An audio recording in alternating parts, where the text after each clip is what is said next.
A blind knight that uses echolocation, viewing the dark, treacherous world through sound. Trapped in a dungeon keep, endangered by combatants, where hazards lurk around every corner. Make sound to have vision, or don't and be stealthy. Avoid impaling threats throughout the dungeon to escape. Engage with other prisoners. Rogue Knight I've been hearing about. Could you find the key and unlock my cell? Free them to fight back with more allies. Let's take this guy. The dungeon labyrinth has many paths and even more traps. Struggle through the darkness to find your freedom.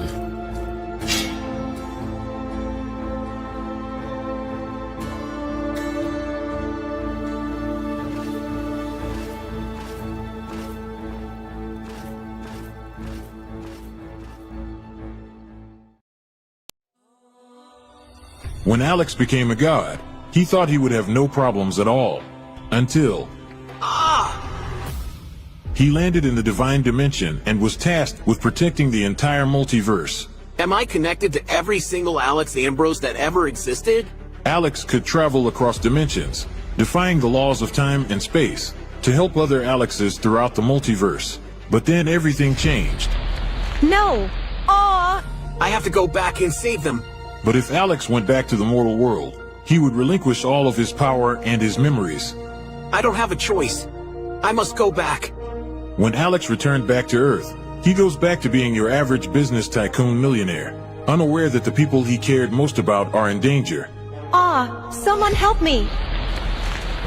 Yvonne, what happened? I was attacked by a monster. Alex? What's going on? Get away from him! He is my boyfriend! Who attacked Yvonne in the forest? What will Debbie do next? Who will Alex choose between the two women? Will Alex ever remember who he was before traveling into a different multiverse? To hear what happens next and whether Alex can stop the deranged monster before he strikes again, listen to the original audio drama, Insta Millionaire Returns, only on Pocket FM. Download the app now and find out.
Presentation.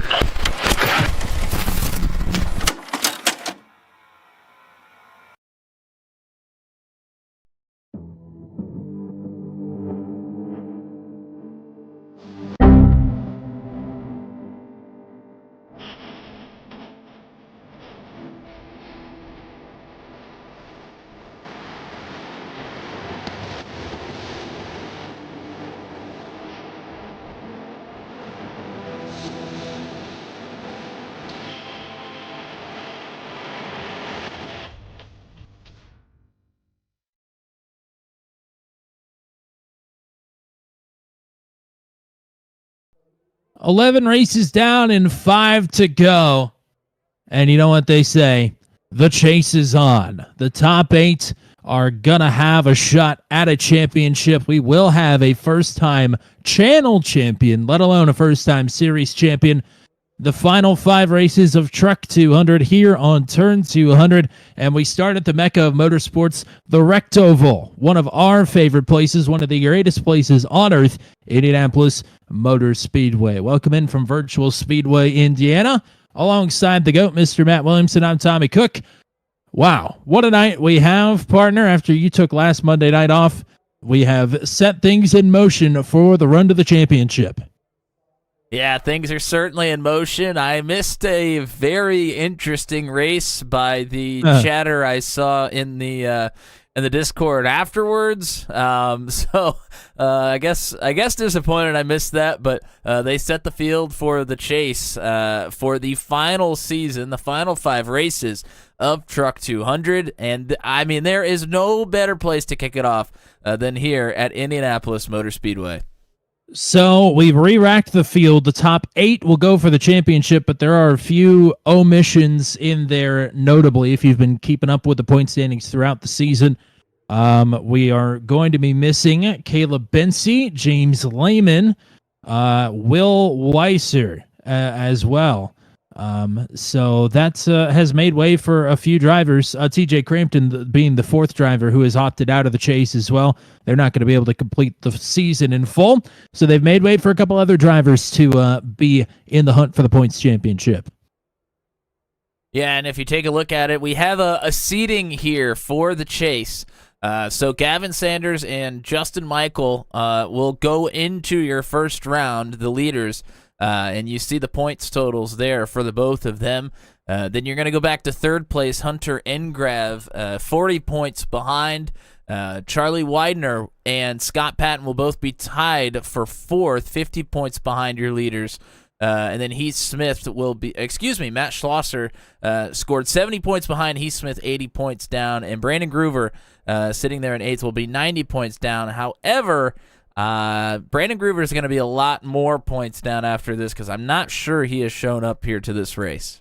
Not as of yet. He's got exactly 1 minute to get it in gear and hopefully join up as the 26th driver to take the grid here tonight. A little increased participation here this evening. It's lovely to see as we're in the final 5 races of Truck 200. It'll be Indianapolis tonight, Iowa Speedway next week. Also, Iowa Speedway tomorrow night for the Venom Truck Series, but more on that later. Then we got the Kansas Road Course smack dab in the middle of that one. That'll be followed up by Talladega for the Layton River Ellison Memorial event. And then to close it out, it will be our dearly departed home track of Chicagoland Speedway. So that's the final 5. It all kicks off here tonight at Indianapolis Motor Speedway. We have just had a 26 driver show up for the grid, but it is not Brandon Groover. It is Will Kirk. So 13 seconds to pull a rabbit out of the hat here for Groover to make tonight's starting grid. For this evening, Hunter Engrav will be assessed an EOL penalty, and Steve Roman will have a pass-through penalty to start this race on top of some other conditions due to their run-in last week, and hopefully that's the last that we have to mention that. And to make matters worse for some of the drivers in the chase, starting a little bit further back in this field, Justin Michael, last week's race winner, will take the first points of the chase with 5 extra bonus points for a pole position here at Indianapolis.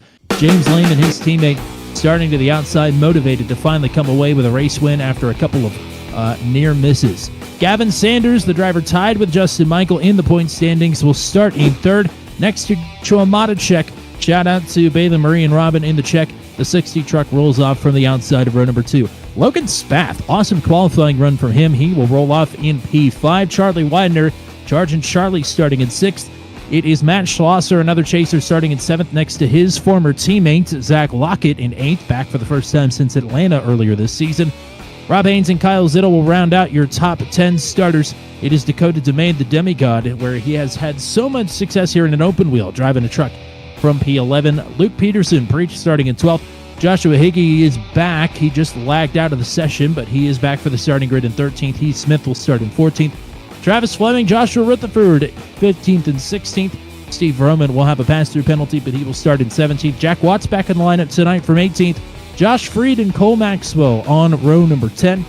And the last driver to post a qualifying time is Corey Rutherford in 21st. 22nd for Scott Patton.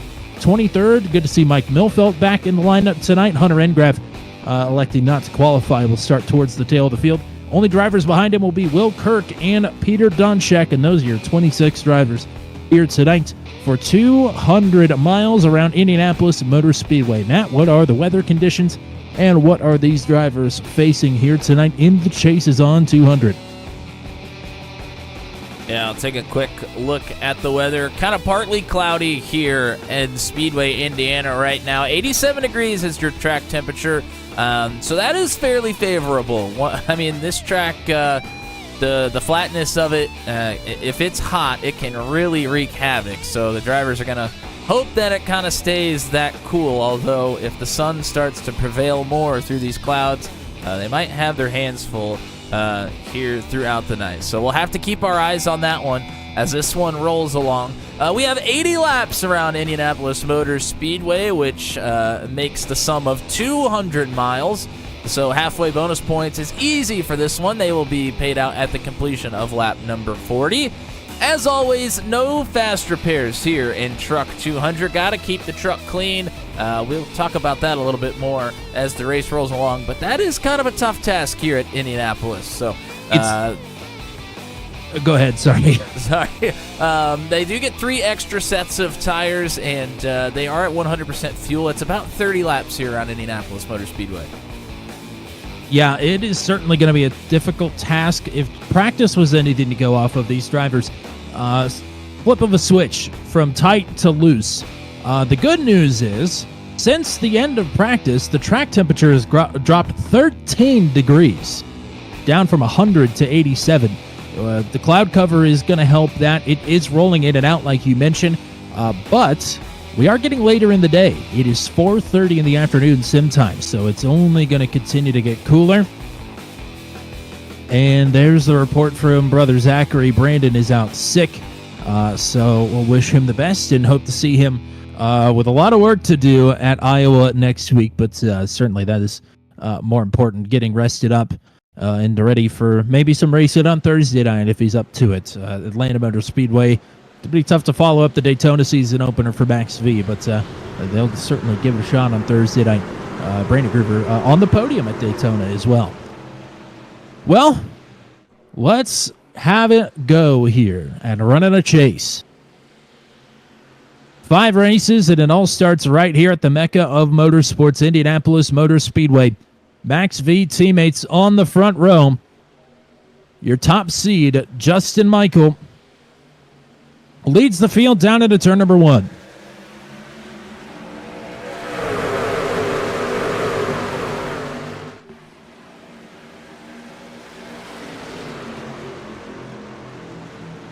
Oh, it's very loose. Keeps it out of the wall and keeps it pointed straight, kind of. Yeah, a lot of loose trucks there through turn number 1. More of the same here on the cool, fresh tires. Oh, no, one's around Corey Rutherford already. Rutherford towards the back of the field. And I think that's going to be a tow. I think his night's already over. He hit it hard. I was going to say that truck is punched in at the front. Lehman has the lead up on the top side here, trying to squeeze and pinch Justin Michael down as Lockett and Spath just came into contact side by side between Matichek and Widener for 4th. But a drag race to the line as Lehman takes the first lap here. Saw Steve Roman there in the background coming in. That is to serve his drive-through penalty. Lehman trying to get clear of Justin Michael. He's got it. Matichek in the south chute may have scraped the wall just a bit, and he loses a couple of positions to Widener and to Schlosser. Not such a bad thing, though, to maybe ease off a little bit, save some tire, because this is a difficult track, even in the truck. Yeah, I mean, it's definitely more difficult, specifically tire-wise, in, like an Xfinity car or one of the other cars on the service. But, I mean, even here in the truck, especially with the lower downforce package that we have now, it's going to come up and bite you as well. So you have to be on it at all times. If you make one mistake, that's another thing about the truck as well. You don't have as much horsepower. If you make one mistake, get yourself loose or something off a corner, you can get eaten up big time on one of the big straightaways. Widener took a stab there out of turn number 2 at Gavin Sanders. Didn't stick, and now he may pay for it as Schlosser will go down underneath, headed into the north chute. You and I raced around here in the next-gen car with Matt Schlosser, and he was very good. Actually tried to go for a crazy strategy play, but also had a lot of pace. So Schlosser, I would say, is maybe one of the favorites coming into the night. Schlosser starting off with a P1 and a P3 in the Sunday Xfinity Series for the ASRL. So he is off and running. Really picked up momentum towards the back half of the Truck 200 season as well to secure his spot into the chase and even a mid-pack seat as well. But he's battling with a driver, very close to him in the points and very close to him on the track as well. Widener underneath will give way. Oh, well, Widener looked like he touched the wall maybe there on the backstretch as well.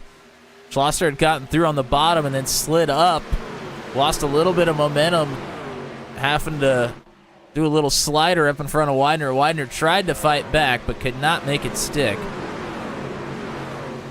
Hunter Engrav just came down pit road. Was keeping an eye on him, but he will be towards the tail of this field. Or way off the tail of the field, rather. Over half a lap down to the field at this point. As Justin Michael back it up to his top seed rival, Gavin Sanders. This is a battle we have seen play out all season long, and it is not going to go away here in the last 5 races. You'll notice your chase drivers up in red on the ticker. And, yeah, that looked like an awfully hard hit there, Corey. That sucks, to say the least. But appreciate the Rutherford boys coming out here tonight. Joshua, right now, running back in the 21st position. I battled those two pretty hard last night in the Yes, you did. ASRL Sunday series, and they both got the best of me. I sure would have liked to have battled them, but Hardware be having other ideas. So I battled them for a little while anyway. Oh. 1.7 second lead for James Lehman at the front. One in the wall, I believe it was Scott Patton there off of 2. Didn't look like a hard hit, but you do that a few more times, and aero is pretty important here at IMS, so you do not want to continue to make that a habit. Scott is +8 from where he started. Of course, one of those was Steve Roman. But still, he's passed 7 trucks up to this point, and he's got 3 more right ahead of him. Patton's going to go for the pass here on Josh Heggie. Yikes! That was a late move by Patton and is not going to make it happen here.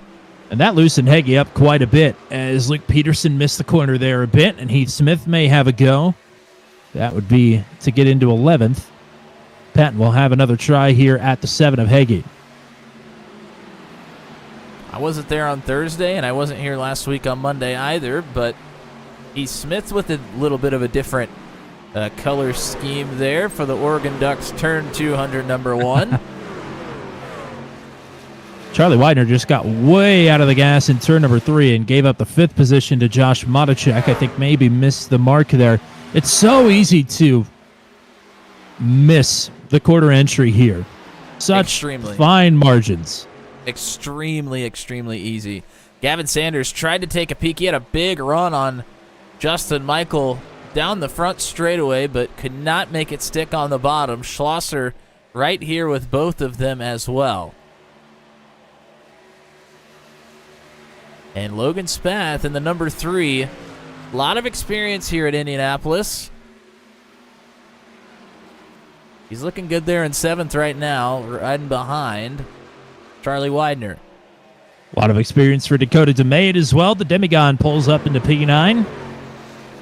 Around Zach Lockett. Good to have the Pink Whitney truck back in the field tonight. And hello to Eric Breeding in the chat as well, cheering on the Venom Boys. Highest running of which right now is Schlosser in 4th.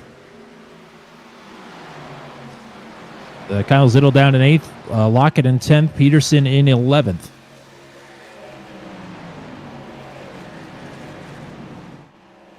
Let's go on board early here with Matt Schlosser, who's running behind Sanders, and Michael will get a good look at the different lines or similar lines potentially that these three are running here.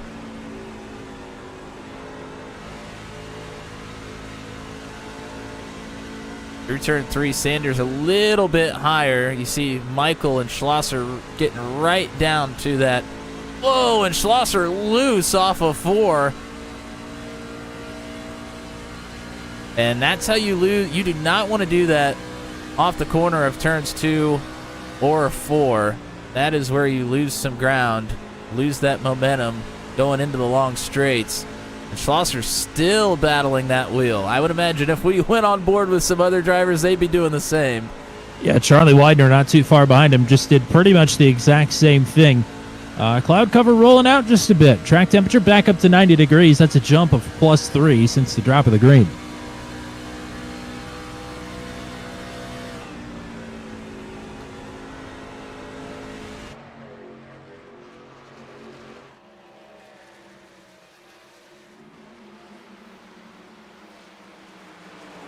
The battling going on further back in the pack.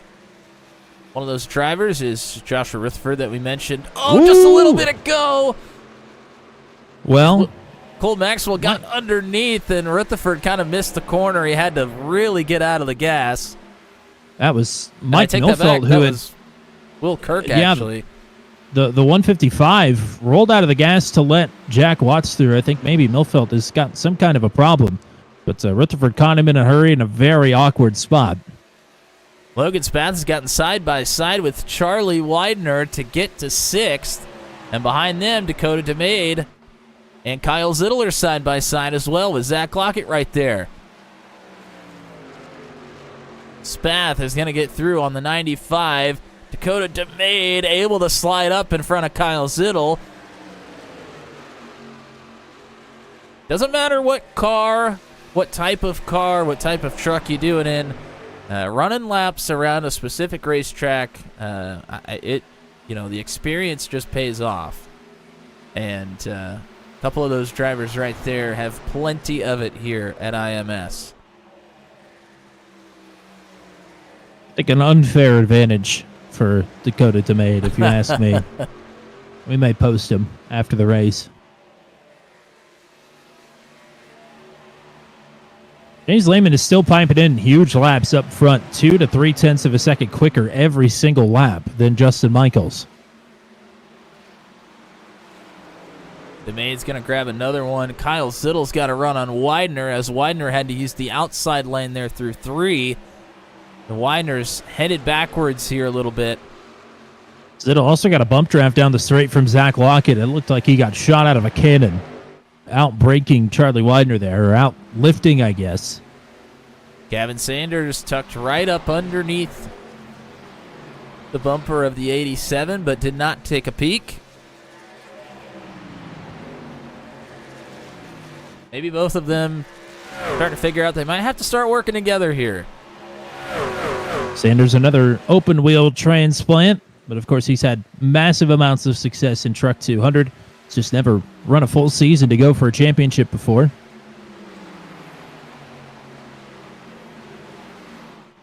Be curious to see what the lap times are here with Sanders tucked in right behind Justin Michael down that front stretch.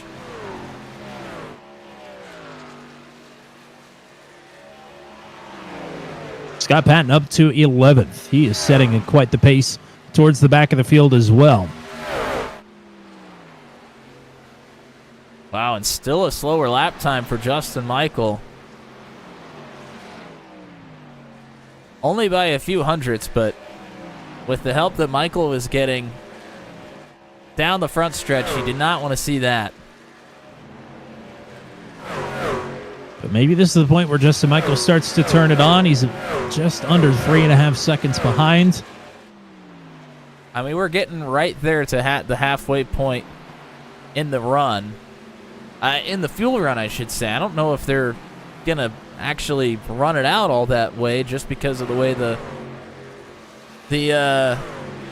laps are gonna shake out with the amount of stops that they're gonna have to take here.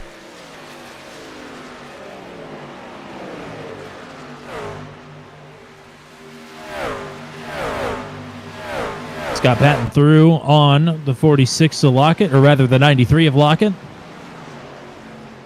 Back into the top 10, or rather into the top 10 for the first time tonight goes Patton. I would imagine we can see drivers probably down pit road as early as lap 25. Most of them probably, I mean, I could see a lot of them just taking it all the way to 29 or 30 just to kind of give themselves a little breathing room, I suppose. Maybe some shorter runs at the end of the race, but I mean, if you wanted to, 25, 26 is a very, very viable option here.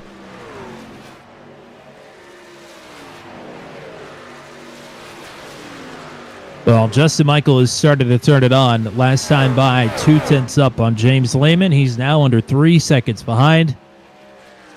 And the Lehman's lap times have come down dramatically. Michael just a smidge quicker than what he was running a few laps ago. So he's definitely been saving some. And he's pulled a gap on Gavin Sanders as well. Almost 7/10 of a second. Back to the 99 truck. Yeah, I think Making 8/10.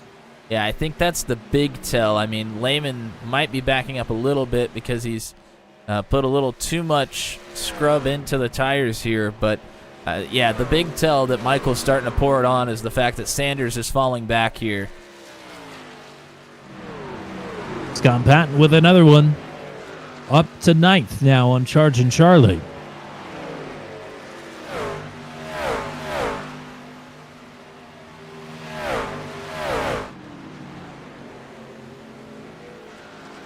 Dakota has caught up to Logan Spath. Once you get it to this point in the run, unless somebody makes a mistake or you have dramatically saved your tires better than others, it is tough to make passes at this point. It certainly is. Mike Milfelt is on and off pit road. We haven't even talked about pit exit yet. No, we have not. Most of the folks have probably seen it in the greatest race on this planet, but it's high praise for the Brickyard 400. I'm kidding. Don't kill me, please. Don't dox me. That was a joke. And you want to get a job in motorsports? What are you doing? Yeah, we all know it's Lamar. Don't worry. Also a joke. Rob Haynes and Luke Peterson side by side here. The first side by side we've seen here for some time through one of the corners, and they're just about dead even still. Neither one of them really got the advantage there. You don't see that very often. Peterson ran the top side well there. Top side in 3 is very, very difficult, though, and you're going to see Rob Haynes pull out in front. Turn 3 is probably the turn you want to be on the outside the least.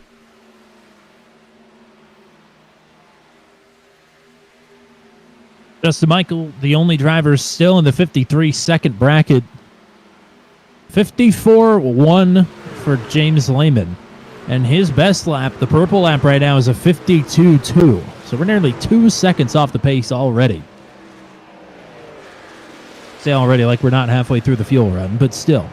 We're past halfway here, man. I think we got probably 10 laps before most everybody's will have been down pit road.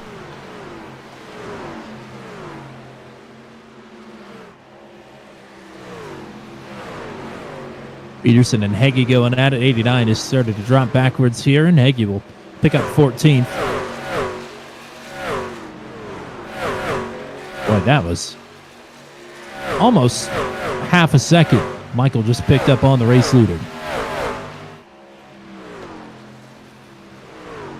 race with Josh Heggie last night as well. Haven't heard anybody discuss any blinking issues, so seems promising that Josh has gotten that figured out from last night. Well, let's hope we didn't just jinx it. I think we would have heard by now. Not that we haven't done that before. Honestly, but, track record, like, this season's been pretty good. I Oh, boy. don't want to like really put it out there, but I'm Just putting it out jinx there. the jinx. One thing that we haven't really mentioned here so far as Milfelt is putting it to Josh Matacek on the fresher tires is I haven't really talked about Hunter Engrav, who is a chase driver but has been back outside the top 20 this entire race. Yeah, came in early in this race, and he did not have a pass-through penalty. Only Steve Roman did. But he is way off the back of this field by virtue of just making a pit stop. So I'm not sure if he's going for some kind of strategy or if he got in the wall early. Either way, a couple drivers down pit road here on lap 21. It's Kyle Zittel and Joshua Rutherford. Yeah, and I guess I didn't realize that he came down pit road. I knew that Milfelt did. Yeah, Engrav down pit road on lap 3. Okay. My timing and scoring must have missed that one.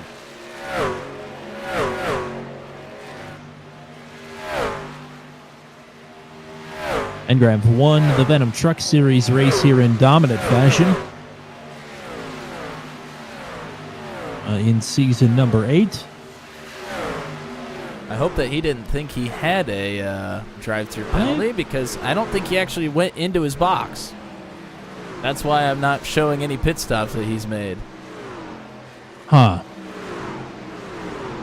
Well, that would be rather unfortunate if that was the case. We'll get that sorted out at some point, I'm sure. Luke Peterson still trying to fight for spots here. He's down a few. Right on the back of Josh Freed at the moment.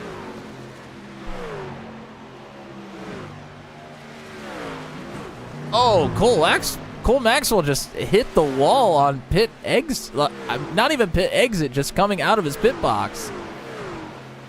Ouch. Not sure what happened there.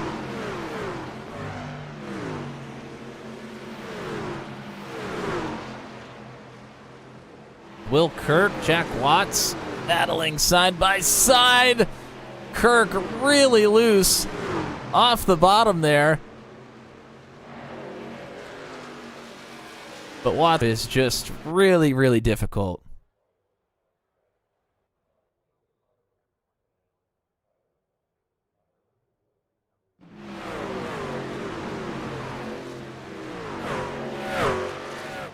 Here comes James Lehman from the lead. He's come in a little bit earlier than expected.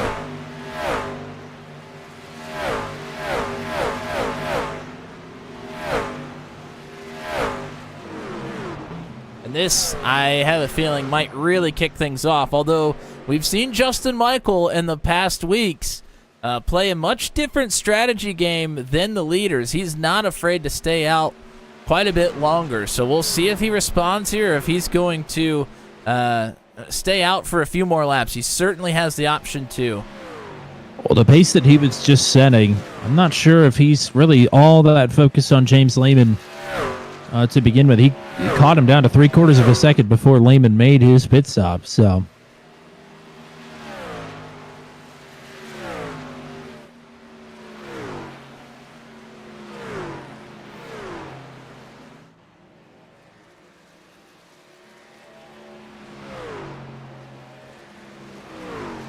Smith, Jack Watts down pit road.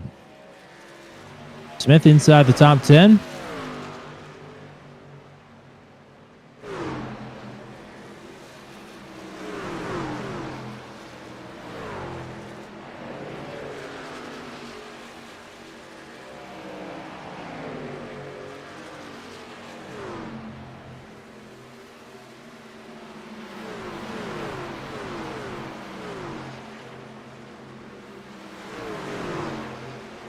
Yeah, Michael driving right on by Gavin Sanders.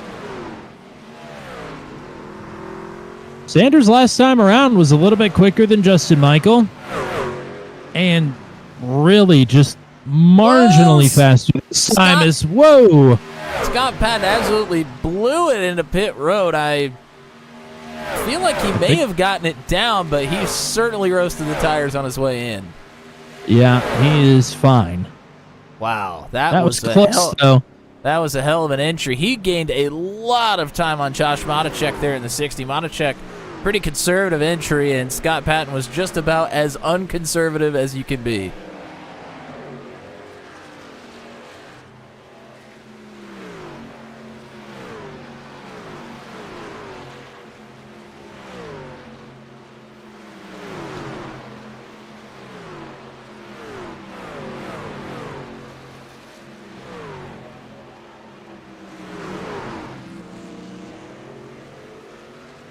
And Patton has beat Matichek out of pit road as well. That was a handy pit stop for him. He gained a ton of time on and off of pit road there.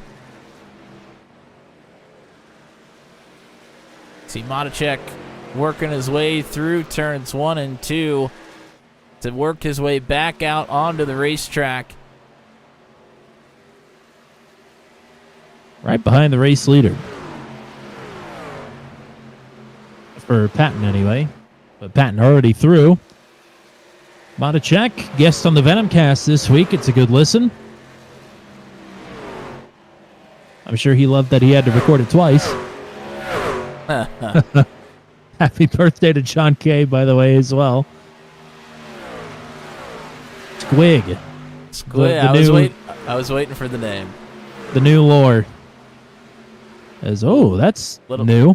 Okay, I blinked a couple of times just on my own, so I didn't want to call it out yet, but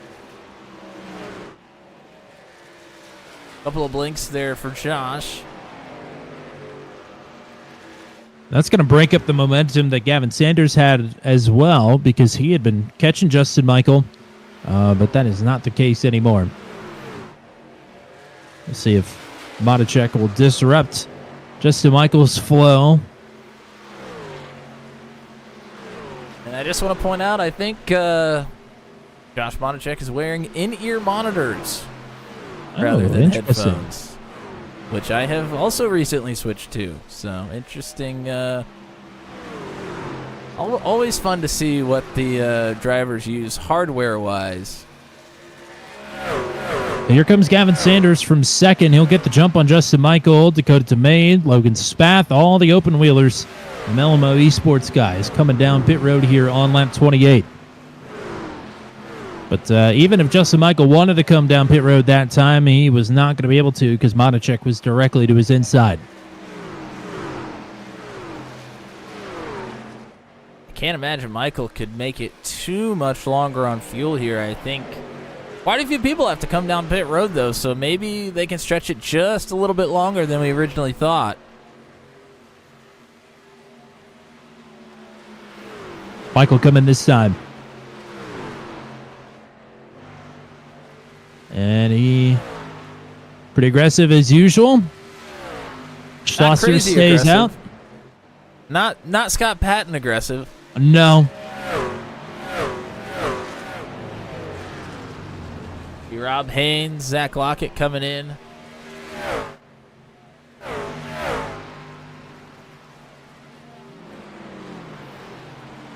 I see Justin Michael pull into his number 1 pit box here.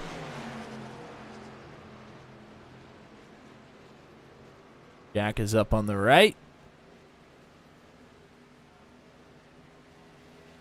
Up on the left.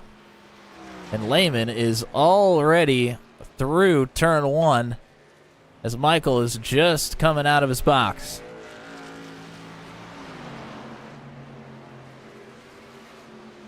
Where will Gavin Sanders come out? Here comes Matt Schlosser in the 400.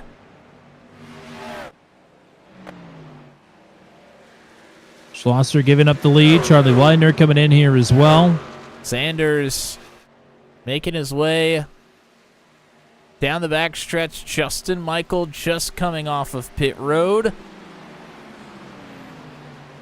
Michael might be able to hang on here. But that's pretty big for the 87. Steve Roman trying to get to pit road.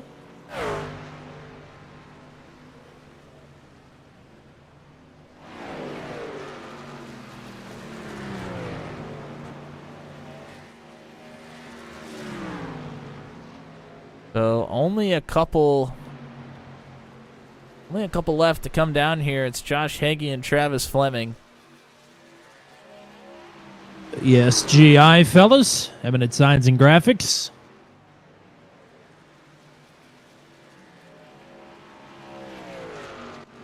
Heggie will pick from the lead this time, and Fleming will follow. So, Fleming really roasting the tires. He hits the wall. Youch. Yeah. Really sailed it in there. Did not work out in his favor that time. Peter Donshank will have to come and serve a penalty. And So after that, 31 that should complete the laps. cycle. That is the full cycle. 31 laps is the number.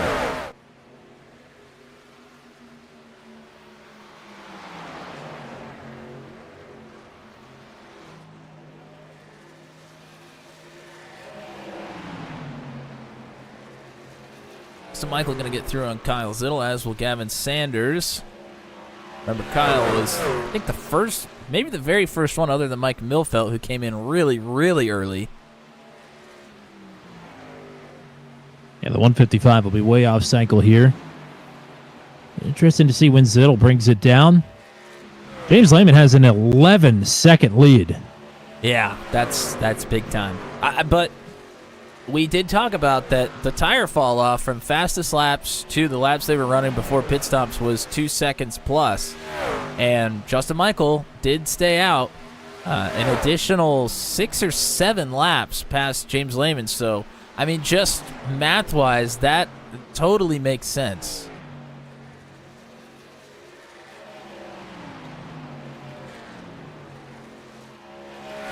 Sanders pulled up to Justin Michael there. And as much as Sanders would like to go for the win here, he's just racing Justin Michael at this point. For the championship, that is.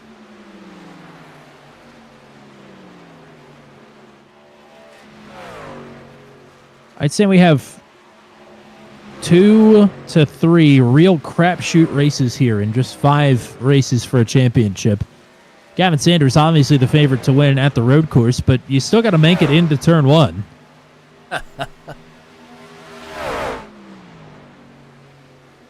Iowa's the least short track of the short tracks, but it's still a short track. You still got to make it into turn 1. And Talladega is just Talladega. Even though Gavin and Justin have both proven to be pretty proficient at the super speedways, it doesn't mean anything.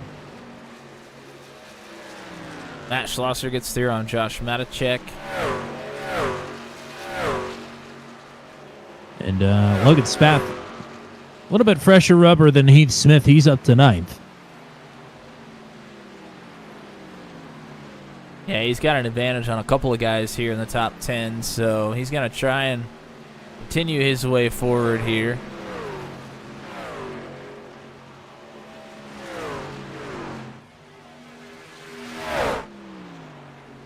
We talked about the 11-second gap not long ago. That has been cut down dramatically as Justin Michael has been a half a second faster in the last 2 laps than James Lehman. The gap is already down to 9.5 seconds as they come out of 2.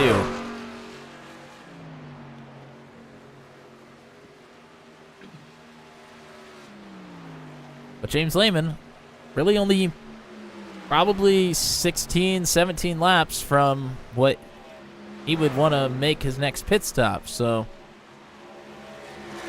things are going to shake out interestingly here. You wonder if Justin Michael is able to save the tire like he normally would, or if he is pushing harder to get up to James Lehman, or if he's pushing harder maybe to try and get away from Gavin Sanders, who has not left his immediate vicinity for much of this race.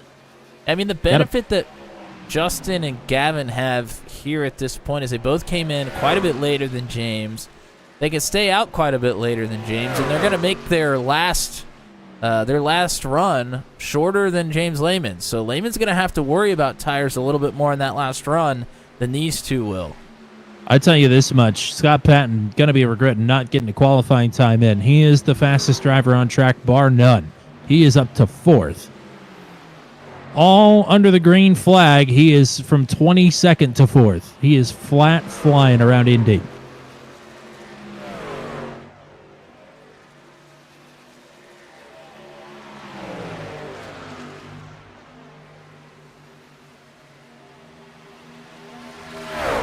Interesting to see what Schlosser does here.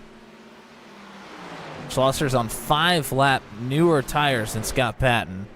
Schlosser stayed out just about to the last possible moment, and he's going to dive to the inside of the 46. Oh, going to be tied off of 2. Woo. They both were. Yep. Masters of the craft, though. They made it work.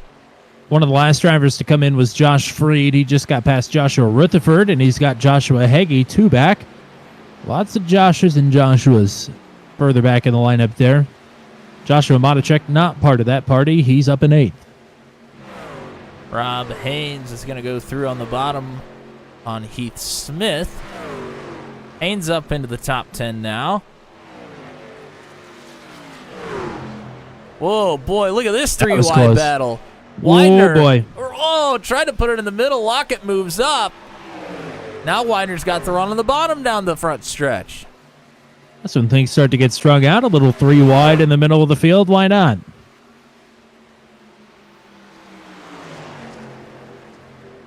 Oh, Widener right down on the concrete. He's going to slide up in front of Zach Lockett on the south chute.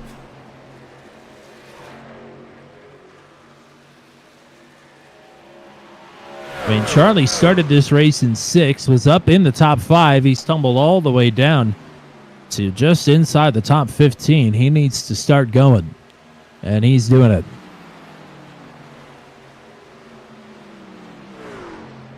Next up for Widener would be one of his championship adversaries, Heath Smith, but he's got a long ways to get there. Just under 5 seconds.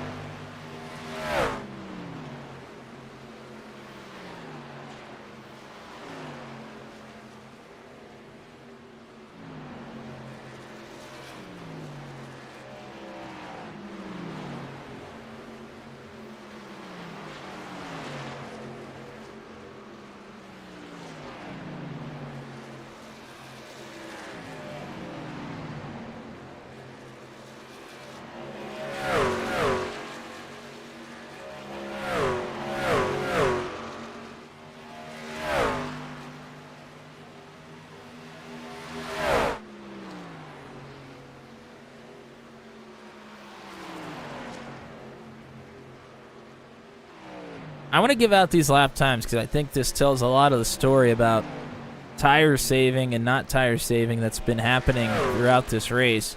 James Lehman's best lap time is a 52.24. Justin Michael's best lap time, a half a second slower at a 52.74. But I don't think Justin Michael has ever tried to put in a fast quali type lap so far in this race at this juncture. That is just the game that the 87 is playing right now. You have to go all the way down to Joshua Matichek, who just made a pass for 7th on Kyle Zittel, to find a slower, personal fastest lap of the race than Justin Michael. I mean, he's very much the outlier, and really maybe one of the slowest 5 best laps of the race of anybody that's actually made a couple laps.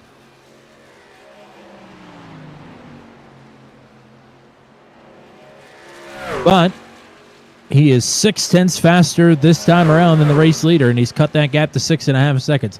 I mean, we know James Lehman is very much a Jeremy McKinnon type, where if he sees the road in front of him and has clean air, he is going to push as hard as he can for every single lap. And sometimes that works, and sometimes it doesn't. Honestly, it's still a jump ball at this point. because he's still pushing hard, and he's got the strategy edge on Justin Michael in some departments. I think it could be argued. But Michael, no doubt, faster right now. Yeah, Lehman's going to have to make it another 9 to 10 laps, though, to be comfortable to the end. And that is a lot of time on this racetrack before he gets to come down and get another set of tires.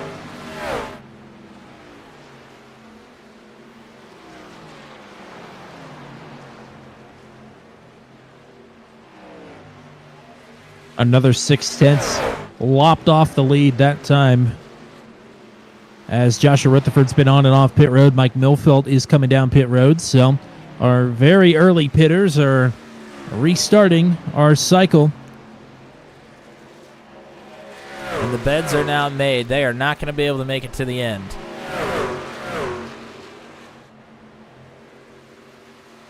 Rob Haynes through on KZ53 for 9th. Kyle starting to slip backwards. Luke Peterson losing quite a bit of ground here, but he was down pit road earlier in that first run. He's at 20-plus laps on this set of tires now. Josh Hagee just got around to him. Hagee now going to start to work on Josh Freed for 14th. Another 7/10 off the lead from Michael up to Lehman last lap. On the first sector alone, he gained another 3/10. And then we'll get a pole from Cole Maxwell down the front stretch here. Maybe a drop in the bucket. As Michael still not able to shake Sanders completely. Got him to a quarter of a second. But a 54-19 to a 53-70 for Lehman back to Michael. So that's another 4/10. And under 5 seconds now. This is about the time of the run that Michael started to gap Sanders. Sanders has got to stay close to Justin Michael here for the next 10 laps or so to give himself a chance at besting the 87 here tonight.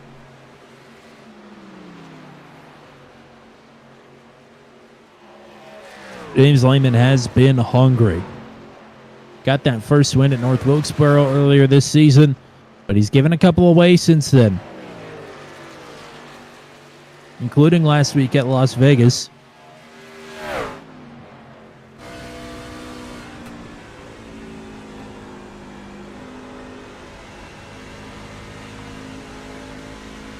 (54-28) to a 53-54, 7/10, and it's now to 4 seconds. Oh, Lehman nearly gets into the wall out of 2. Oh, he has got this thing mega sideways. This is going to be a monster gain for Justin Michael this lap. The first sector alone, he's up half a second. The gap is to 3.5. And Michael now feeling it, pulling away from Gavin Sanders. Oh, problems for Jack Watts, and that truck has got a big-time problem. He is headed back to pit road with a lot of damage. See if Lehman can keep it a little bit more tame. Through turn 2, my goodness, nearly into the wall out of 1. He is just trying to hang on to this thing for the next 5 laps. That's where he's got to make it to be able to make a run to the end. Heath Smith is coming down pit road.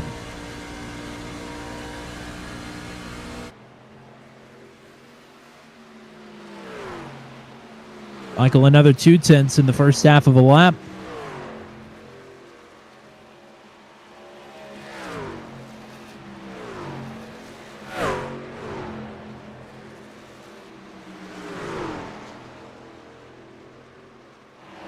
Luke Peterson continues to struggle a bit here on older tires. Will Kirk coming up on him quick.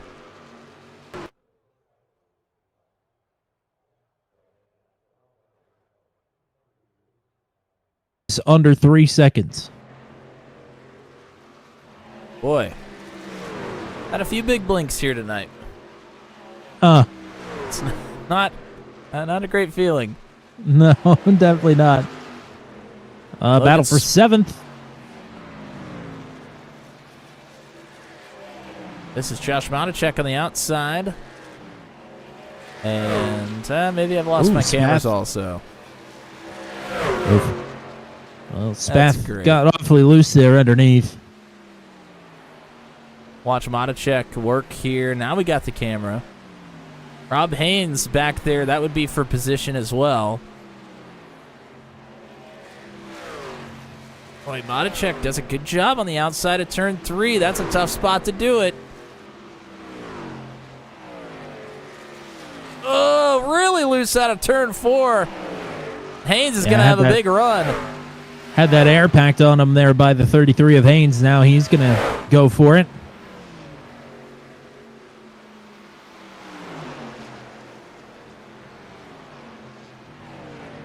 Michael is taking huge chunks out of this lead. Yikes.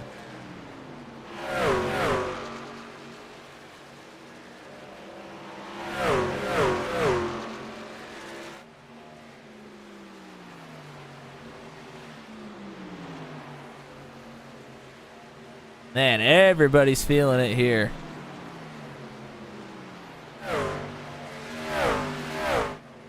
Justin Michael continues to pipe him in. And he has put nearly a 2-second gap on Gavin Sanders as well. So Sanders just not able to save the tires like the 87 is right now. And even, well, he did have one extra lap compared to what Justin Michael was running. Michael going to get a tow down the long straight, headed north from Steve Roman.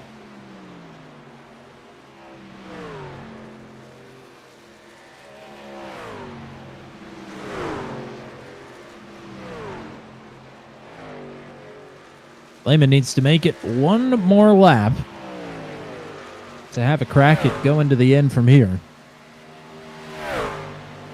I think theoretically he might be able to make it if he had come in that time, but definitely good to have an insurance lap here. Say, I don't like theories if I've got a shot to win. Since Heath Smith came down on lap 45, nobody else has been down pit road. Yeah, I mean, that's just, you have to stay out to this point. I mean, Smith is going to have to take an extra pit stop. If a caution doesn't come out, he is going to be dead in the water. And if it does come out, he won't have a set of tires left, and everybody else will. If it comes out after his final pit stop. Haynes and Monacek, that one much quicker that time for the 33, as here comes James Lehman down pit road from the lead. Is it only 2 sets? I thought it was 3. It is. I'm saying if he makes his final pit stop, he won't have any left. Gotcha. Okay. Yep, I hear you. Actually, it's 0. They didn't even start with any. No. These guys are Flintstoning it out here. Sometimes that's what Sunday feels like. Definitely. So yeah, to your point, Justin Michael opened up a big gap on Gavin Sanders. 2.25 seconds. That's definitely the most space he's had back to the 99 all day. By a large margin. Yes. I think it was maybe just a tick over a second at one point, but Sanders reeled him back in before the green flag pit cycle last time. This time, it's going to take a lot. A 54.08 to a 54.33 for Sanders. Well, here comes Lehman off of pit road. Man, if you're James Lehman, do you keep running it all out, or do you give a little here? This is going to be his longest run of the race to the end. What would Jeremy McKinnon do? We all know what he would do. Well, I'd say that they're in the same boat. I'm not lifting till I see God or the checkered flag. Man, I tell you what, those last 6 laps, he's going to have to run an additional 5 or 6 laps than he has all night And after you've shredded the tires like he has in the first couple of runs, that is a long 5 or 6 laps. But you feel like Superman right now. Cole Maxwell down pit road. Kyle Zittel says he is out of fuel. Well, he is coming to lap 31 on this run. So, a couple of drivers on the first run were able to make it to lap 31. He's out of fuel on lap 31. Comes Luke Peterson up behind him. Might try and give his teammate a push if he can't make it to his box. Might have to. And Garrett Rainey throwing in the towel, I think, on being the race control because we haven't needed it so far.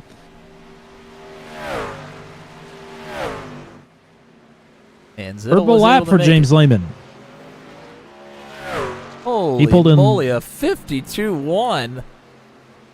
Well, you know what his strategy is. Yep, there's no doubt about it. That's another 0.2 faster than his fastest lap previously, I think. You are correct.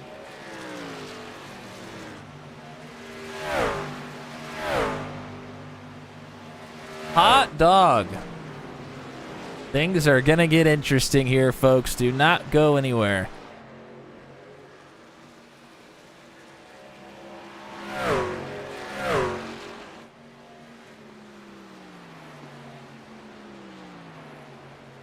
Good to know. Justin Michael fact- always pretty tidy on pit road. Yeah, that fact does not surprise me in the slightest. Although I thought for sure that one stop from Scott Patton might have been a bit quicker. He thought a 52.104 was fast. Try on a 52.074. Purple again. Wow. Yeah, there's no doubt about it. He is absolutely blazing right now. In for a penny, in for a pounding. And the track Those temperature is four tires. higher than it was earlier. Yes, it is. We're at 89 degrees on the track temperature. That is ridiculous. All right, we're getting some more drivers trickling in here. Zach Lockett spin on and off. Charlie Widener, John down pit road.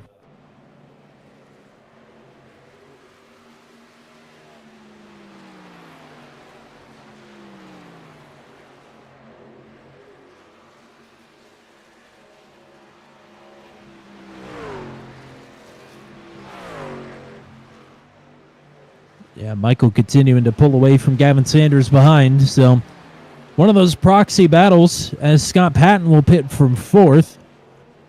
I like that We're stop lame. from Patton. I'm very surprised Sanders hasn't come in yet.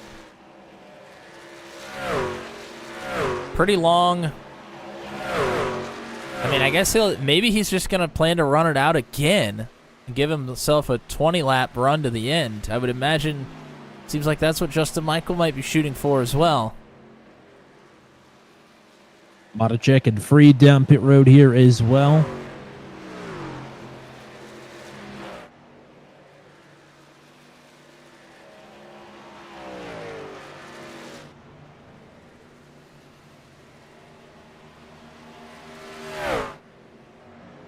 Glosser in now from 3rd. That was very conservative. Although at this point, I don't think Foster feels like he can get up to the podium, so he's probably just making sure he doesn't make any mistakes. That'll be a decent points day for him. He'll need to be very, very consistent and finish pretty much all 5 races where he is now, either just on or just off the podium. As I think Joshua Matichek got into the grass there on pit exit.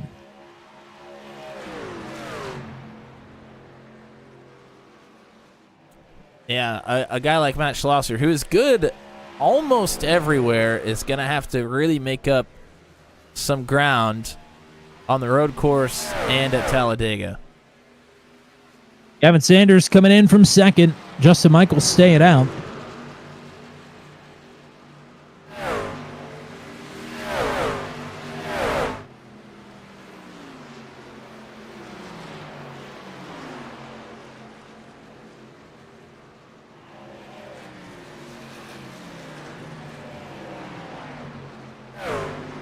DeMade, Spath, Haynes,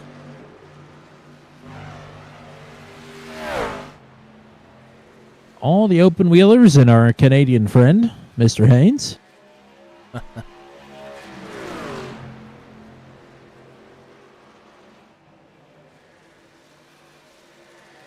Oh, man.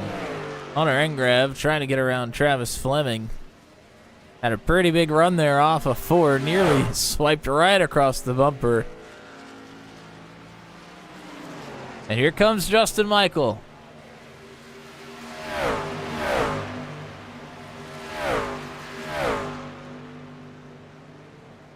Well, at the time of pit, Lehman is only 30 seconds behind. So that should be probably about a 15-second lead. Yeah, Lehman's coming out of 4 right now as Michael not even in his pit box yet.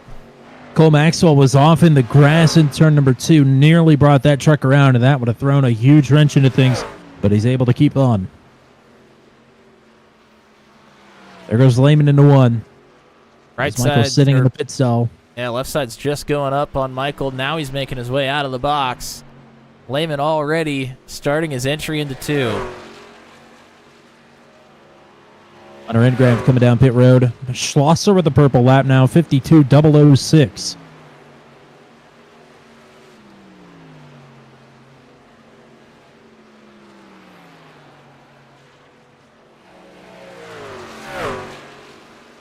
You're about right on the money here, partner.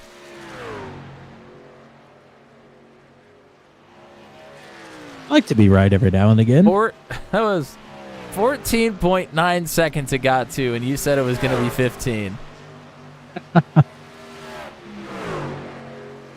And there's some more insight. And there's the pass for second. Sanders actually did come out in front of Justin Michael, but Michael able to get through pretty easily there.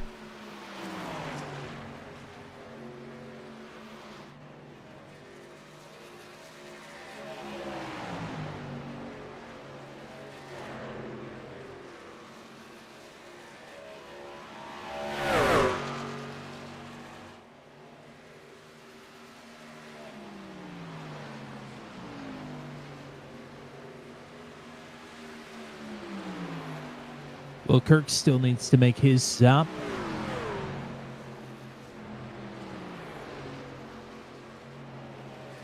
And he'll do it right now. Oh, he's way hot. Yeah, that is a black flag for the 9, or rather for the 4.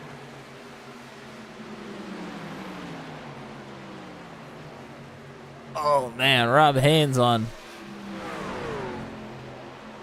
Freshy's trying to work his way through traffic, but has nowhere to go. Oh, Man, boy. nearly ran into the back of Logan Spath there.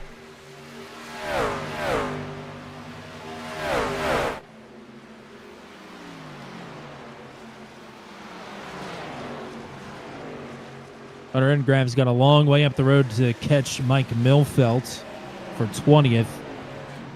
He is going to be in a huge hole headed into Iowa next week. Unless he gets a caution here, which honestly, not out of the question of the way these drivers are racing. They are getting their elbows out here.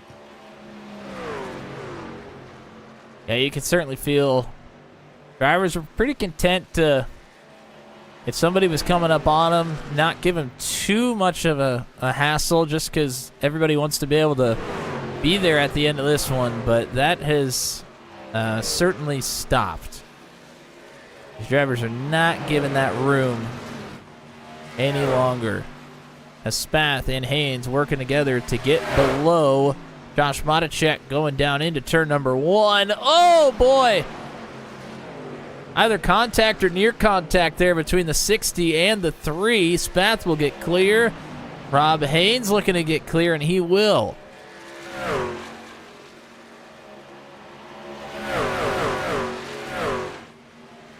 Well, you talked about the personal best lap time for Justin Michael earlier.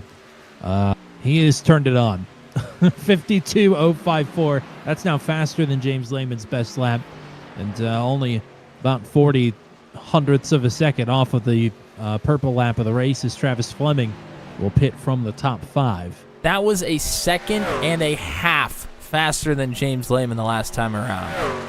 And it's down to 10 seconds. Yeah, Justin Michael is now going all out.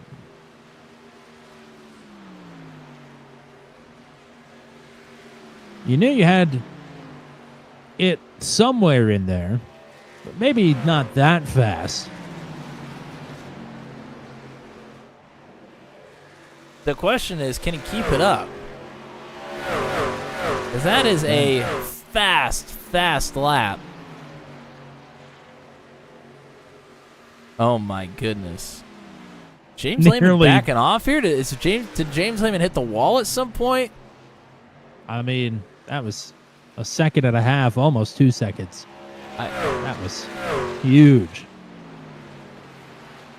That was a 54.11 for Lehman. That is... He may be saving. It's possible.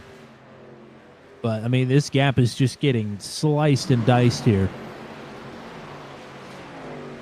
As Heath Smith... Oh, he may have just got into the wall. He has dropped 2 spots at the drop of a hat. Spath and Haynes both through. Monachek's got a huge run on him now as well.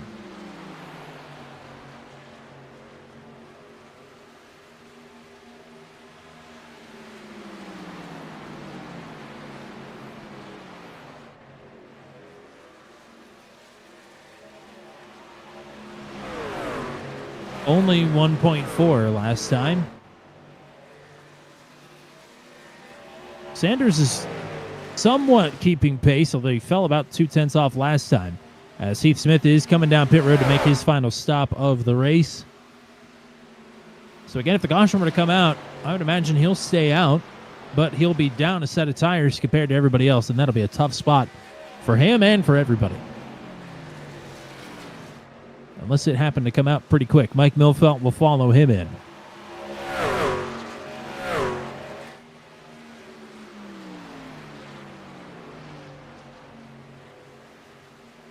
Closest battle right now is between Rob Haynes and Logan Spath. Has been for the last 5 laps or so.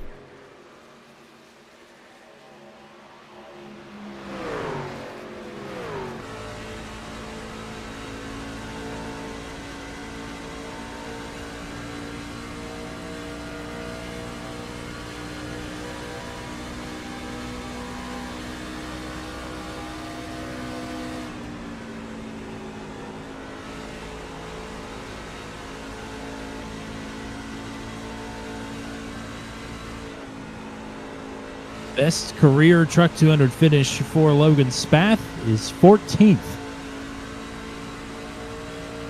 Even if Haynes gets through here, he's well on his way to a PB. 14th was last week.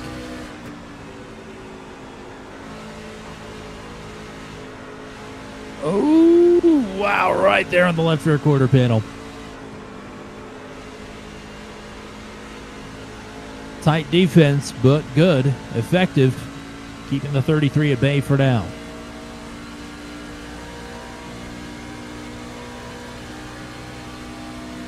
Across the 1 hour mark. Coming to 13 laps to go at the stripe. Gap is under 5 seconds.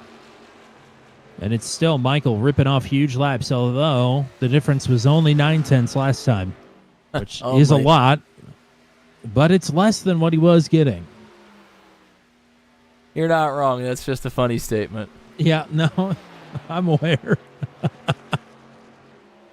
Now, when it was only 2 seconds earlier, that was a bit more of a problem. As Lehman nearly up into the wall trying to let Hunter Engrav get through. Well, he walked it right up there. About ended up on Brickyard Crossing.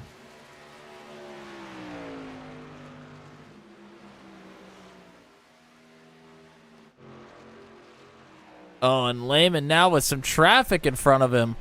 Yeah, that was Engrav. Just slid up. On much fresher tires. He's going to try and get away. Maybe he'll be able to get a pole down the long straight here, but that did not help him there through turns 3 and 4. Crucially for Engrav, that puts him back on the lead lap if we were to see a late race caution. Lehman into the wall there. That was undeniable. Still 9/10. It's been 9/10 the last 3 laps. The gain for Justin Michael. Eventually, you're going to run out of 9/10 to get. Yeah, eventually it's going to be 9/10 to gain and surpass.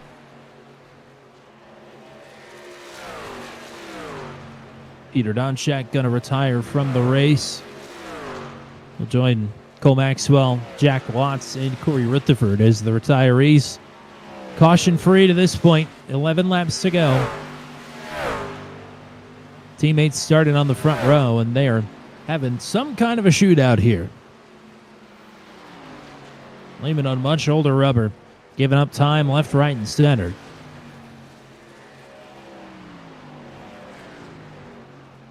Oh, I hear a spin. Luke Peterson has crashed, but he's not on the racing surface. We may stay green. And he's going to tow back to the pits. The 89 very well could be out of this race. What happened to Luke Peterson? We'll take a quick look. Oh, man, Peterson's super loose on the top side. He almost makes the save, but just loses it at the very end. I take a different camera angle, another look. Yeah, let's...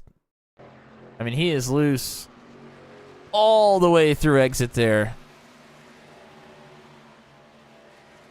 And that inside wall is pretty close to the racing surface. We saw Corey Rutherford suffer that pretty much exact same fate very early on in the race. The grip must really be going away because Zach Lockett just nearly spun it out. I mean, he smacked the wall hard. Losing the rear end of that truck.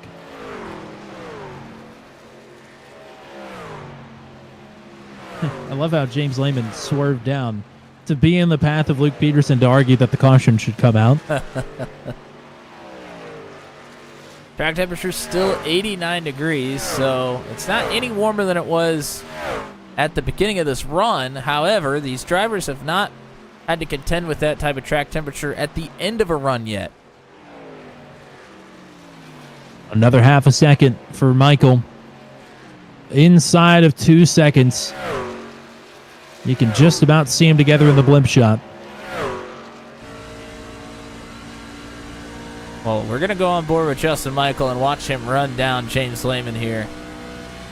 2 and a quarter.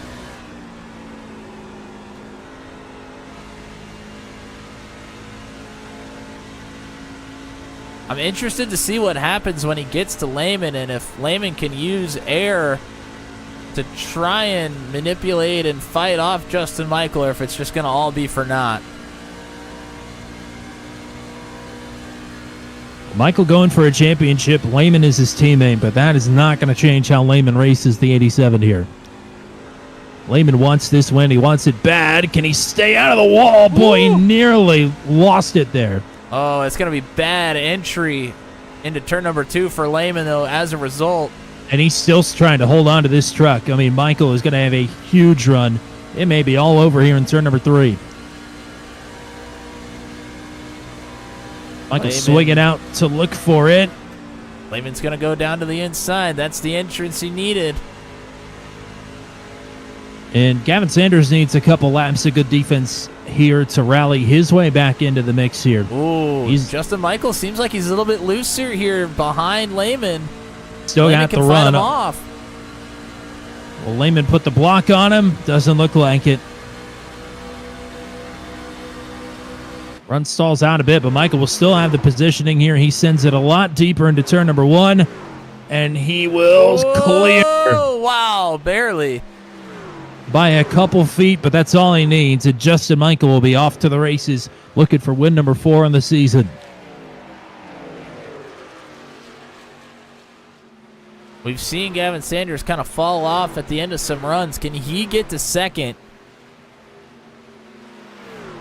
with a competitor like Justin Michael in front of you, who will end up taking the points lead, you got to try and get that spot. Michael already with bonus points from the pole to essentially break the tie before we even took the green flag. Sanders would love to get up to second. Luckily, James Lehman, I think, is going to lead the most laps here today, so that's a couple bonus points away from his teammate. This, of course, assuming that nothing crazy happens here at the end of the race to put us under the caution. I mean, if the caution comes out and they all get fresh tires, I feel like the advantage is back in the number 50s absolutely. lap here. He has been the short run king, even the medium run king, I would say. Just Michael is always the one to look out for preserving that tire.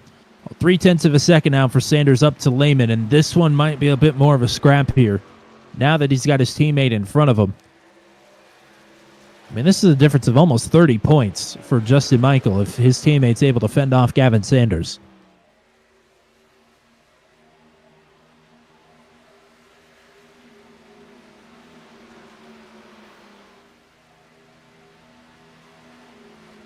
Only 5 laps to go. These trucks are not handling. No. Even Justin Michael just about put it in the wall through the south chute. No, at this juncture in the race and the run on these tires, this is going to feel like a long 5 laps.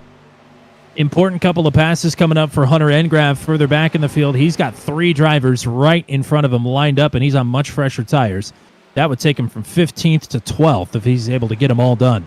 Here we go for second. Lehman really loose on the outside there. And Sanders will get through no problem. So Michael will have some cake and eat some, but he won't have all of it. Lehman has a bit of a run on Sanders, but he's not going to take it.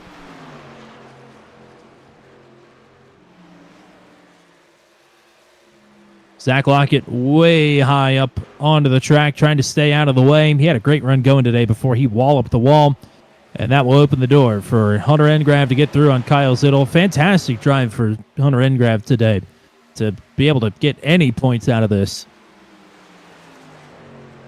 Maybe some confusion brought him down pit road early in this one. But he's certainly made the most out of it.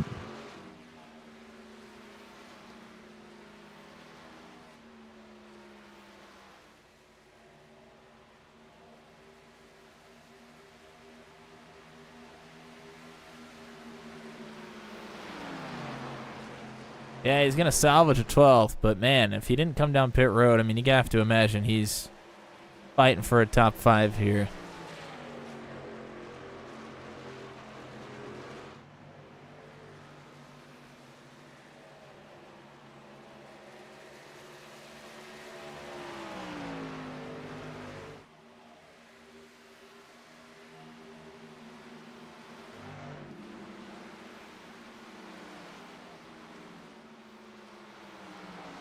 Justin Michael still putting a little bit of time on Sanders, but Sanders is starting to fight back a little bit. Just not going to be enough. Slower traffic ahead. That's the 93 of Lockett. 5 miles left to go.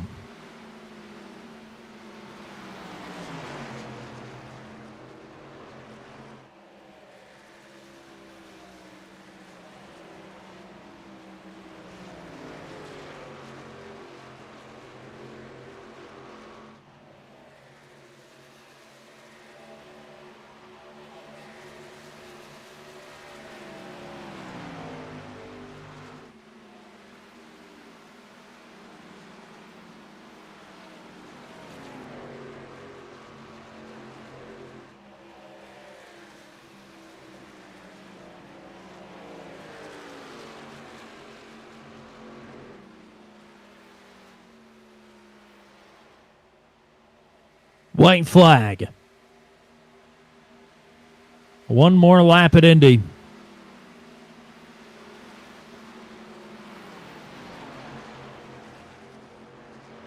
Slower traffic ahead.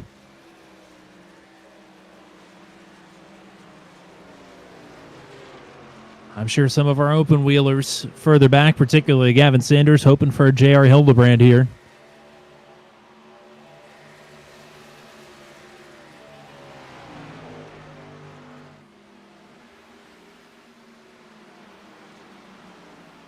But this has just been Justin Michael doing Justin Michael things.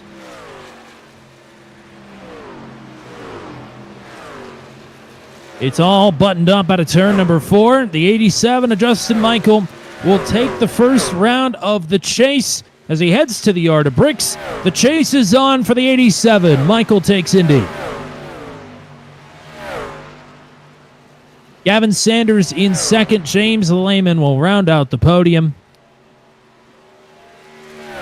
Matt Schlosser and Scott Patton, your top 5. 4 chasers in your top 5. South Dakota Domain, a personal best of the season. P6 for the 82.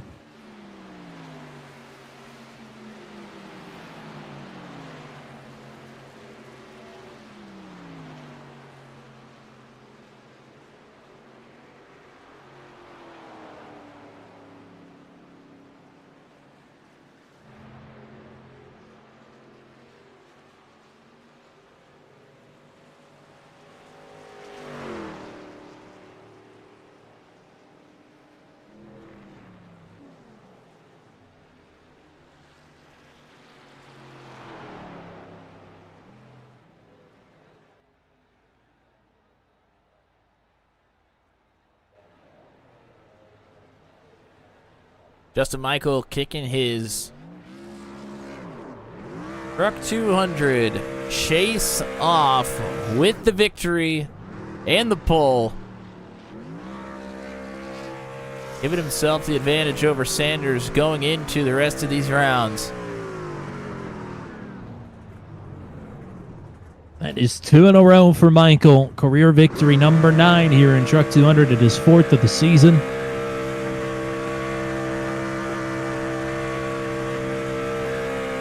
Lehman ran out of fuel coming down the front stretch.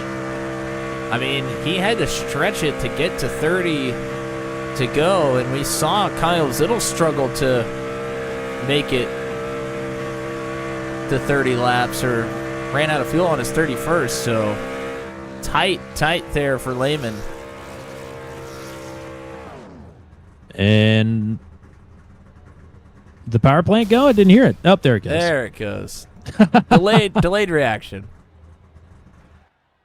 Alrighty, let's get that full finishing rundown in flag to flag here today in Indy. An hour and 14 minutes. Or rather, an hour and 13 minutes and 6 seconds. How about that? Justin Michael with the win. Gavin Sanders in second. James Lehman in third. We'll talk to your podium finishers here in just a second. Matt Schlosser fourth. Scott Patton in fifth. And that actually ties the season best for Dakota Domain in P6. Well done, regardless. Career best finish for Logan Spath in 7th. Was able to fend off Rob Haynes, who will finish in 8th. Joshua Matacek in 9th, and Charge and Charlie will finish in 10th. Josh Freed didn't call out his name much here tonight, but he will finish in 11th. Hunter Engrav, a sterling drive tonight, will finish in 12th. It is Kyle Zittel in 13th. Last driver on the lead lap is Joshua Hagee in P14. Zach Lockett will finish in 15th. Travis Fleming, Heath Smith, Steve Roman, Will Kirk, and Joshua Rutherford, your top 20. Mike Milfeld, the last driver, running in 21st. Late race problems for Luke Peterson will take him out in 22nd. Peter Donchek, Cole Maxwell, Jack Watts, an early retirement from Corey Rutherford down in 26. Great field here tonight in Indy and a great race as well. We'll talk to the driver that led the most laps here tonight, but we'll bring it home in P3. James Lehman back in booth 200. Welcome back. Great race, first of all. I'm sure you're probably disappointed not to win it, but I mean, you were out front for quite a bit here tonight, and when it comes to tire life management, having to go against Justin Michael is no easy feat. No, it never is, but to be honest, I kind of bit myself in the butt there on this one. I didn't take a full tank of fuel. My race laps kind of screwed me over, so I was about half a gallon short, so I was having to save 4 laps into a run right off the rip. So it's kind of because I ran out of coming off 4 there still. So, but yeah, definitely when it comes to tire strategy, most of the time Justin gets me, but I definitely feel like I would have won this one if I didn't screw up on my fuel strategy. So, But I mean, you were able just to absolutely gas away from this field. I mean, you had it figured out on the short and medium turn how to keep this truck underneath you, and not hardly anybody else could say that for the speed you were going, especially. oh yeah, Indianapolis has always been a fun track of mine to race. It's yeah, I honestly just like it, no matter the car. I mean, other than the Xfinity car, everybody hates the Xfinity car here, but any other car is fun, especially the 87s. I tried that, a couple of months ago, and that was a blast. But yeah, it's always fun here. It's always challenging too, especially when you got to save tires and run a fuel strategy.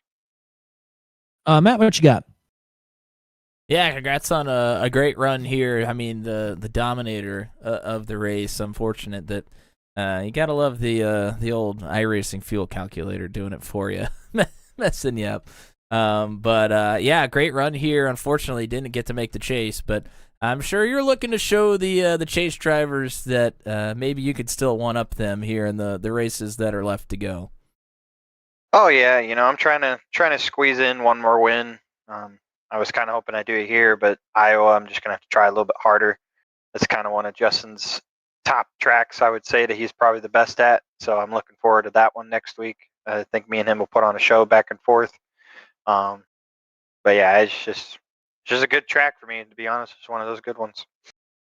Scott Patton knows how to throw down in Iowa as well. I mean, the Max V boys, Charlie Widener as well has a legendary finish under his belt at Iowa. I mean, stiff in-house competition next week. Not even counting or factoring in some of the other drivers that are going to take a shot at it as well. But certainly you and Scott and Justin, three of the favorites to go out and tear it down next week as well. So thanks for the time here tonight. Great drive. Let's get some shout-outs for you before we let you go. Just shout out to you guys for putting on this final season of stuff, enjoying it. You guys always do an amazing broadcast as well. And thanks to everybody at Max V that shows up, and everybody else from Venom and ASRL that shows up too. It's always good to race a bunch of other guys that you're not used to running. And I've had a good time this whole season. Look forward to the next couple races. And just a little bit of an announcement: Max V goes to Atlanta this week, so come check us out on Thursday night at 9:30 p.m. Eastern. It was quite the barn burner finish there on Thursday night, as it usually is. But yeah, two super speedways back to back is boy, last one's going to be tough to top. But we'll see if we can get her done on Thursday night. But appreciate the time here tonight. Congrats on the podium, and we'll hopefully talk to you again next week at Iowa. Later. Alrighty, we'll go in search of your P2 finisher here. It's Gavin Sanders, started third. We'll finish in second. A track that I'm sure you've turned plenty of laps at here tonight, but get to come home P2 in the truck here at Indy. Welcome back to Booth 200, and congrats on the runner-up. Thanks. Yeah, that was a quiet race for sure. Lots of fun, though. I enjoy the constant sweat fest that turns into these long green run races at Indy. But I think I extracted as much as I could from tonight. I felt pretty content with. I think James did the sort of pace that Justin and I were doing at the start of the race compared to the end, and kind of flipped it. So we ended up working it on the back end, and Justin was on rails, just flying. But I think I did the best I could, all things considered. I was going to say, for most of that race, save for the end of the second fuel stint there, I mean, you kept Justin Michael to less than a second for most of that race. Just at the end of those runs, one time you were able to reel him right back in. The other time he pulled away from you by 2.5 seconds. I mean, what was the big difference maker from run to run? I definitely had a lapse in focus. Just it's difficult to stay completely locked in. But he was really good with his tires and just good at hitting the apexes. There was a interesting wind pattern tonight as well that made one half of the track extremely difficult and the other half of the track very easy. So I think he was just getting through that a little bit better in terms of negotiating all of it, and that definitely created some of the time difference. But as a whole, I'd say that we were pretty even until with I'd say maybe 12 to 10 laps to go on gas, and then he'd start to pull away a bit. And in the first stint, I kind of pulled that back. In the second and third stints, not so much. So Usually, when we talk about wind patterns here, it's Matt talking about me. So it's nice to hear that it's on the track and not in the booth this time. Matt, what you got?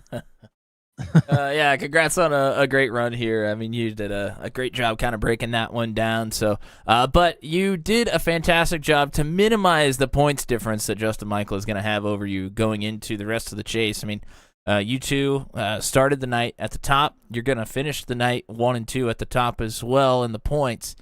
I mean, what are we looking at for the next 4 races? I would assume that you're really eyeing the road course to try and take advantage of that. But what do you have to do to try and get the championship here in the rest of the races? Yeah, I think it there's only so much that consistency can get you. So hopefully we can just capitalize on all the small little mistakes and just maximize the points night in, night out. But I'm going to have a really good night at the Roval. And then Iowa and Talladega, I'd say, are probably my better ones. He's very quick on mile and a half. So the next 3 weeks will be really critical, and then we'll see where the chips fall. So. And as confident as you feel at maybe some of these tracks coming up, they're all kind of crapshoots as well, just to make sure that you survive the first turn or the first lap, or just to get the night off going well. So a lot can happen in these next 4 weeks. We're looking forward to seeing it all unfold, but great stuff here tonight. Like Matt said, wait to minimize the damage here tonight at Indy. Let's get some shout-outs for you before we let you go. Yeah, big thanks to Team Melamo Esports. All the guys did very well tonight, and we're still waiting on Zach to return to the on-track bit of it, but can't wait for him to be back in action. And then buy Echo Blade on Steam. There we go. There you go. That's it. Simple. Nice and easy this time. I won't drown you guys out with it. But buy Echo Blade on Steam, and thanks to you guys for putting on awesome broadcast as usual. Just really excited to wind down these last couple of races of Truck 200. I'm sure you guys are looking forward to it as well, and I'm sure it's going to be entertaining. Absolutely, partner. Thanks for the time here tonight, and we'll hopefully talk to you again next week at Iowa. Awesome. Sounds good, guys. Take care. It's 2 in a row for Justin Michael, 4th win of the season, 9th of his career here with Truck 200, and taking Indy by storm here tonight. Welcome up to our neck of the woods, and welcome back to Booth 200. I appreciate it. That was a pretty fun and boring race at the same time. I mean, I feel like boring is kind of fair, but also this track is so exacting. You really have to be on the ball. I'm sure it's probably easy to get lost in the haze in a race like this. Yeah, it definitely is. And just the way the pit strategy was working out, I didn't think we would do it, but James said he was running out of fuel, but I don't know if we would have caught him or not had he had enough fuel. But I kind of wish he wouldn't have ran out. I wanted to see what happened. You and me both, partner. But I mean, we saw it play out in the last run as well. Just you got so close a couple of times. He made those calls to come in pit road a little bit later that second time. But, I mean, you just were absolutely lighting it up there in that final run to catch him. You didn't run your fastest lap of the race until, probably lap 60, 65 maybe? I mean, super late there. But, I mean, pushing hard at the end of the race is certainly got to be pushing harder at the end of the race than you had at any point before it. Has got to be an interesting feeling there. Yeah, definitely. We let him get out too big of a lead there first, and I was kind of concerned with tires because in this place just chews them up, and you could be tenths faster, if you save him right, and we were at the end, but he just wanted to get off strategy from what I was doing. If he'd have stayed on strategy, I think I would have passed him, and I think I would have left him. But like I said, you never know. So, but yeah, this setup was weird. It had a lot of roll to it on straightaways if you had to jerk it, and it just, I don't know. It was a weird setup. Matt, what do you got for the race winner? Yeah, congrats on another race win here at Indianapolis. I feel like a lot of what is talked about when you have a chase or a playoff style format is peaking at the right time. We hear the NASCAR drivers talk about that all the time, and it seems like that is exactly what you are doing with the win before the chase and now the win in the first race in. Yeah, you have to do that, and all the tracks coming up are tracks that I like, except for the road course because I've never ran there before. So we need to practice and just have a top 5 finish. We'll be happy with that, and we'll just go out there and stay in front of Gavin and Scott and all the other guys, and hopefully we'll be able to pull it off. You're gonna love it, I guarantee it. Just like everybody else loves all my choices, although it is Matt's fault this time. So, but regardless, Is it too late to make a donation to maybe put it at the Glen? The last time he offered to make a donation, it was I think on the starting grid. What was it, at Myrtle Beach, or maybe like in the middle of practice? At least this one's gonna come in a little bit ahead of time. So I don't know. We'll see what kind of change we're talking here. But regardless, congrats on the win here tonight. And way to go 2 in a row as well. Let's get some shout outs in for you. Yeah, just you guys always calling a good race. We'll go back and watch it later. And all the Bandit guys out there, great team. And Scott from Patent Paints for painting the truck. And everybody ran a good, clean race tonight. So it was pretty surprising. I expected a couple of yellows, and no, it was pretty clean. So we appreciate that. And we'll see you guys next week. Give Scott an attaboy for me. He was lighting up the field there, and way to drive up to the top 5 for him. But congrats on the win here tonight. Looking forward to a run to the championship here, and we'll hopefully talk to you again next week. Thanks, sir. And like I said to start the broadcast, we are guaranteed a first-time series champion and a first-time channel champion with the 8 drivers that are eligible for the chase. Hoping to see Brandon Groover back next week. Sorry that he is not feeling well. Hope to see him Thursday as well to follow up his first career podium finish with the Max V CNC Home Designs Truck Series as well. But we definitely hope to see him back next Monday night at Iowa. That is where round 2 of the chase will take place. Boy, what a night here tonight. Like Justin said, I was expecting, especially with what we saw in practice, was expecting a couple crashes. We did get a couple crashes, but not enough to warrant a caution. So we go flag to flag here tonight. And lots of strategy, lots of chess matching here at Indy like you would expect. Yeah, I mean, that's one of the reasons that you and I love Indianapolis and stock car racing. It's, it went away for a while, and now that it's back, we love those types of races. So it's always fun when you can get one here in the sim as well. It's not very often you go flag to flag without some yellow laundry out there in the middle. So that's just a testament to the drivers that were here on the course tonight. So thank you to the drivers that were out on track. And I think, I don't know, maybe if Justin can donate a wheel and pedal set to Tommy, Tommy Cook, maybe there could be an accommodation made. Not sure, but we'll have to talk about that at a different time and day. Thank you to everybody that was in the chat with us here tonight. Robin Monachek and Bailey Marie Monachek cheering on Joshua as always. Corey and Joshua Rutherford were both in the chat here as well as Garrett Rainey and his 8th alt account that he has here on YouTube. Eric Brady was in the chat cheering on all of the Venom guys that were in the race here tonight. Zachary Gruber letting us know the news on Brandon. Like Tommy said, hopefully he will be back soon. And John K at JK Gaming. I don't know if we said it in the broadcast. Hopefully he does see this. Happy birthday to John K today. I did say it. So, okay. There was a lot going on, and okay. Birthday happy to John K. So, anyways, thanks everybody for being in the chat and anybody else that was watching. Appreciate it. And we have some more coming up for you this week. Well, it is the John K. birthday bash tomorrow night at Iowa Speedway. Oddly enough, for the Venom Truck Series, you're going to... why do we always double up Venom and Truck 200? Always run Iowa back-to-back. I'm not sure why that is. At least we've got 6 days between them this time. But it's 8:15 p.m. Eastern Time for Iowa Speedway tomorrow night. It will be Thursday night. More Super Speedway style racing with the Max V CNC Home Designs Truck Series from Atlanta 22. That will be at 9:30 p.m. Eastern Time for that one. Friday night, it's Jumpy Trucks back at Crandon, the short layout at 9 o'clock Eastern. And that will lead us back into Monday night trucking action with Truck 200 from Iowa The yet to be named. Actually, John K did give it a name, and I don't remember what it is now. So I guess that'll be a surprise because I also don't remember what it is. I just remember I have it saved in my Snapchat. So we'll figure that out and bring you some truck race in action on 8:30 p.m. Eastern time on Monday for round 2 of the chase. Thank you to everybody that was hanging out with us here tonight. Thank you to Gary Rainey for race control, though this was basically a night off for him. Nothing happened.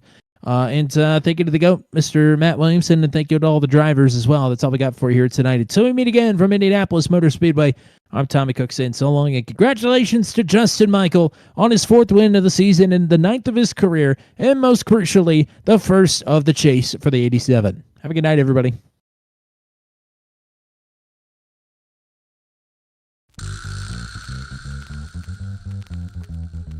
This has been a live broadcast on Turn 200. Be sure to hit subscribe and hit the bell to get notified of when we go live next. Thank you very much for joining us, and we'll see you again soon.